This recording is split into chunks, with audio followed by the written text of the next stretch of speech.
البرادعي الذي عندما المشير طنطاوي عرض أمر الاستفتاء على مشروع التعديلات الدستورية أول مرة، أول انتخابات، أول استفتاء، قال البرادعي لا، وقالوا الإخوان نعم وآخرون. الشعب المصري يصوت ب72% نعم، فهزم البرادعي.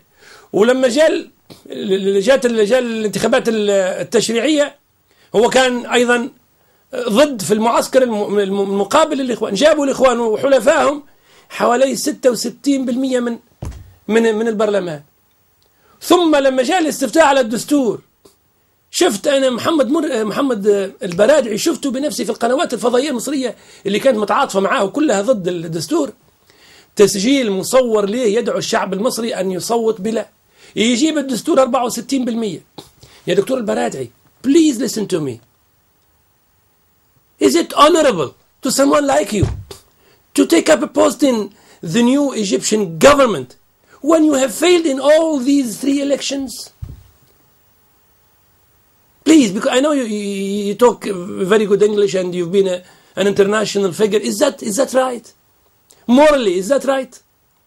يا دكتور البرادعي، هل من اللائق بك أخلاقيا وأنت شخصية محترمة أن تتولى أي منصب في الدولة اليوم ويرشحوك جبهة الإنقاذ لرئاسة الحكومة، هو أنت حضرتك خاسر في 3 انتخابات على الأقل؟ يعني انتخابات، يعني ضد الاستفتاء الشعب صوت معه، وضد الدستور والشعب صوت معه.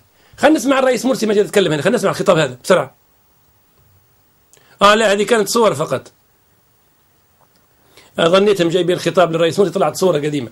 فلذلك يا أخي أحمد، هذه فرصة عشان نذكر السيد البرادعي ونذكر الشعب المصري أنه لا يليق بسياسي مهزوم في الانتخابات أن يتولى منصب. يا أخي جوردن براون زعيم حزب العمال خسر الانتخابات، راح وانسحب وخلى الحزب لإد ميليباند. أنت تخسر 3 انتخابات وتحب تحكم الشعب المصري؟ مش معقول هذا. ما ليش نعمل انتخابات إذن؟ ناخذ المكالمة الموالية.